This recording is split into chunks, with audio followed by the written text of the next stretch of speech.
जय श्री कृष्ण। मीन राशि, मीन लग्न, भाई आपके प्रोफेशन में चेंज आ चुका होगा और नहीं आया है तो जून के महीने तक आपके प्रोफेशनल अपलिफ्टमेंट की तरफ जा रहा है। चार्ट बहुत स्ट्रांग मोड में है। सबसे बड़ी चीज है कि राहु केतु यहाँ पर वर्गोत्तम में है और द्वादश भाव में राहु सूर्य बुध शुक्र का कॉम्बिनेशन एक्सेसिव स्ट्रांग कॉम्बिनेशन है जो आपको फ्लोट कर रहा है। यानी जैसे नाव में अगर अवरोध ना हो तो फ्लोट करती है, वैसे जब द्वादश का भाव सक्रिय हो जाता है तो आपकी जन्म पत्री फ्लोट करने लगती है, उठने लगती है, चलने लगती है, एक्टिव हो जाती है। एनर्जी ड्रेन आउट हो रही है तो एक्टिविटी बढ़ रही है। देखिए, शनि और गुरु दोनों दशम भाव पे दृष्ट हैं, प्रोफेशनल अपलिफ्टमेंट भी दे रहे हैं, बेनिफिट दे रहे हैं। जून के महीने तक तो आपको अथक प्रयास करके आप जितना उठा सकते हैं उठ जाइए, चूके नहीं बिल्कुल भी। दूसरी बात क्या हुई कि अब सबसे पहले शुरुआत करते हैं, शुक्र बुध बड़ा प्लीजेंट और लग्जरी कॉम्बिनेशन है जो आपके एसेट में रिशफल कर रहा है लग्जरी प्लान। तो ऐसे कॉम्बिनेशन जो राहु सूर्य साथ में हो, अमूमन सडन गेन प्रॉफिट के जो बिजनेसेस होते हैं, जैसे शेयर मार्केट हो गया, गोल्ड सिल्वर का काम हो गया, ऐसे लोगों को खास तौर पे ध्यान रखना है, विशेष ध्यान रखना है। पिछले वीक के अंदर शनि मंगल ने विदेश से संबंधित चीजों को बहुत मजबूती दी है, तेजी दी है। यानी आपकी विदेश यात्रा भी हुई हो, पॉसिबली कुछ लोगों की विदेश से संबंधित काम करने वालों को मदद मिली होगी, फायदा हुआ होगा, ये सारी चीजें रही हैं। ट्रैवल हो सकती है, लोकेशन चेंज होने के आसार हैं क्योंकि गुरु यहाँ पर एसेट क्रिएट करा रहे हैं और चतुर्थी जो है द्वादश में राहु सूर्य के साथ, लिक्विडेशन होना एसेट का, नए रिशफल होना। ठीक है, यहां तक हम आ गए। अब स्थिति क्या बनी कि आपका 23 तारीख को सबसे पहले चंद्रमा मेष राशि में और भरणी नक्षत्र में है। तो चंद्रमा अष्टम पे दृष्ट है, ट्रैवल प्रोन है, ट्रैवल करा सकते हैं। दूसरा, ये दिन में करीब ये मान के चलिए कि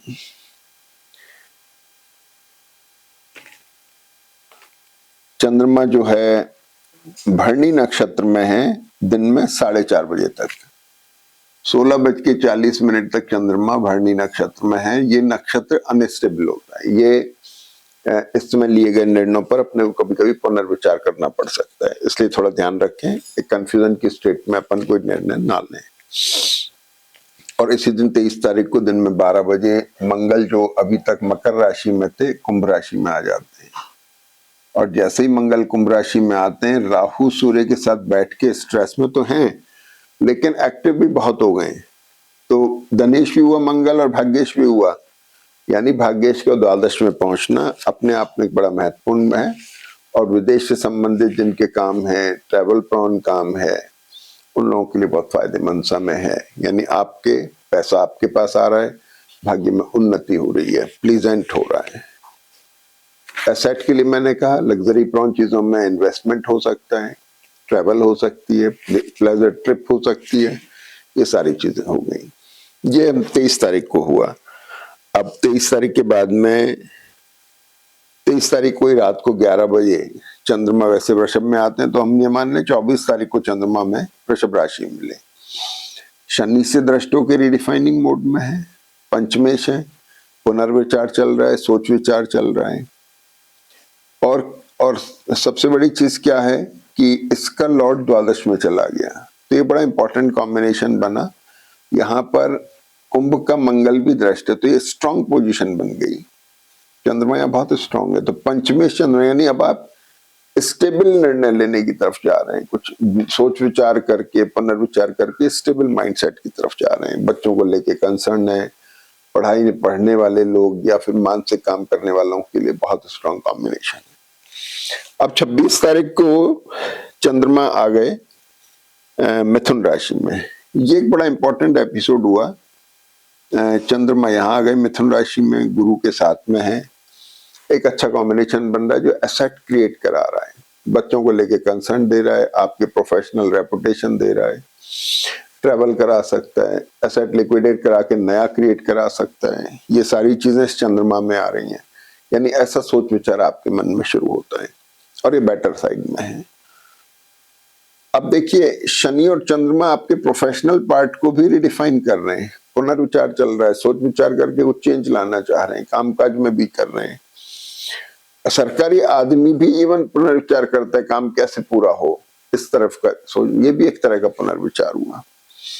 राहु की दृष्टि है, चंद्रमा थोड़े स्ट्रेस में तो रहेंगे लेकिन डिससेटिस्फैक्टरी मोड में भी हैं, तो पुनर्विचार चलना, डिससेटिस्फैक्शन होना, उठापटक चलना, ये सब एक्टिविटीज हैं, यानी आप एक्टिव हैं। तो ये बात हो गई। अब ये है कि 26 तारीख को सुबह 10 बजे सूर्य कुंभ राशि में आ गए, तो कुंभ में सूर्य वर्गोत्तम में आ गए, राहु यहाँ ऑलरेडी वर्गोत्तम में, तो ये कॉम्बिनेशन दोनों का कुंभ राशि में वर्गोत्तम में चला गया। दोनों ग्रह द्वादश में बैठे हैं, एनर्जी तेजी से ड्रेन आउट हो रही है, फिजिकल, मेंटल, फाइनेंशियल, 3 तरह की एनर्जीज अपन मानते हैं। फिजिकल एनर्जी का मतलब या इंजरी से बचें, थोड़ा सा किसी तरह के स्ट्रेस से बचें, स्ट्रेन से बचें, बॉडी में कहीं स्ट्रेन आ जाए। दूसरा फाइनेंशियल, तेजी से पैसा निकल रहा है, तो तेजी से जब पैसा निकल रहा है तो आपके यानी इन्वेस्टमेंट हो रहा है, इन्वेस्टमेंट हो रहा है तो उसमें थोड़ा चौकस रहना है, ध्यान रखना है। 6th लॉर्ड द्वादश में जाके ग्रहण में, जन्मपत्री बहुत स्ट्रांग हो रही, कारण कि जब बाधाएं नहीं रहेंगी, शत्रु नाशक जन्मपत्री बन रही है, तो फिर आपकी जन्मपत्री उठ गई। अगर जन्मपत्री देखते समय 6th हाउस जो है डैमेज हो जाता है तो जन्मपत्री उठ गई। चलो मानो वहां पर सूर्य आके बैठ गए जो शत्रु नाशक उस जगह को क्रश कर रहे हैं, तो जब शत्रु नहीं रहे, आपकी ऑब्स्टिकल नहीं रही, परेशानियां नहीं रही, तो जन्मपत्री स्वतः ही उठ गई। तो वो कंडीशन इस समय चल रही है, मीन राशि मीन लग्न वालों के लिए बड़ी स्ट्रांग पोजीशन है। तो ये चीज हो गई सबसे बड़ी। ट्रैवल की बात मैंने करी थी, एसेट लिक्विडेशन या रिशफल की बात मैंने कर ली। और ये सूर्य कुंभ राशि में 1 मार्च तक रुकते हैं, तो सूर्य मंगल का कॉम्बिनेशन थोड़ा स्ट्रांग कॉम्बिनेशन है। तो जो ट्रैवल प्रोन जिनका काम है उनके लिए तो कॉम्बिनेशन बहुत बढ़िया है, लेकिन जो लोग बिजनेस करते हैं, जो सडन बिजनेस जैसे शेयर मार्केट, सिल्वर, गोल्ड, तो उनको थोड़ा ध्यान रखने की जरूरत है। एकदम से कोई सडन लॉस प्रॉफिट में उसकी पोजीशन बन सकती है। इसके बाद में 26 तारीख को 1 बजे बुध वक्री हो गए, 4th और 6th लॉर्ड होकर के द्वादश में गए। एसेट लिक्विडेशन, प्रोफेशनल पार्ट के ऊपर, मैरिटल और बिजनेस रिलेशनशिप को लेकर के कुछ चेंजेस आ रहे हैं, बदलाव आ रहे हैं, बेटर साइड में है। ठीक है, पार्टनरशिप में अगर कोई लोग हैं तो उनको थोड़ा ध्यान रखना चाहिए, पार्टनरशिप्स जो है स्ट्रेस में आ सकती है थोड़ा सा। और इसके बाद में हम देख रहे हैं कि 27 तारीख को मंगल वृश्चिक नवांश में आ गए, तो मंगल जो है आपके भाग्येश और धनेश हुए, अपने ही नवांश में बेटर हैं, पैसा दे रहे हैं, हालांकि अस्त हैं, लेकिन सूर्य के साथ राहु के साथ स्ट्रेसफुल भी हैं लेकिन स्ट्रांग भी। ठीक है, अब 28 तारीख को चंद्रमा कर्क राशि में आ गए। कर्क राशि आपकी 5वीं राशि है, विद्या बुद्धि संतान का कारक है, संतान को लेके कंसर्न है, पढ़ने वाले बच्चों को लेके कंसर्न है। लेकिन ये जो स्ट्रांग कॉम्बिनेशन है ये आपके माइंडसेट को इफेक्ट कर रहा है, एग्रेशन ला रहा है, थोड़ा सा एग्रेसिव आप बन रहे हैं, डिसीजन लेने में डिससेटिस्फैक्शन, थोड़ा ध्यान रखने की जरूरत है, कोई भी एग्रेशन में आप गलत निर्णय ना ले जाएं। प्लीजेंट हैं, कुछ परफेक्शनिस्ट हैं, थोड़ा हल्का डिससेटिस्फैक्शन है, थोड़ा केयरफुल रहने की जरूरत है, नहीं तो ये थोड़ी गड़बड़ी हो सकती है। बाकी जन्मपत्री बहुत अच्छे मूड में, इसका फायदा उठाइए। ऐसे समय ऐसी जो पोजीशन है बार बार नहीं आती है।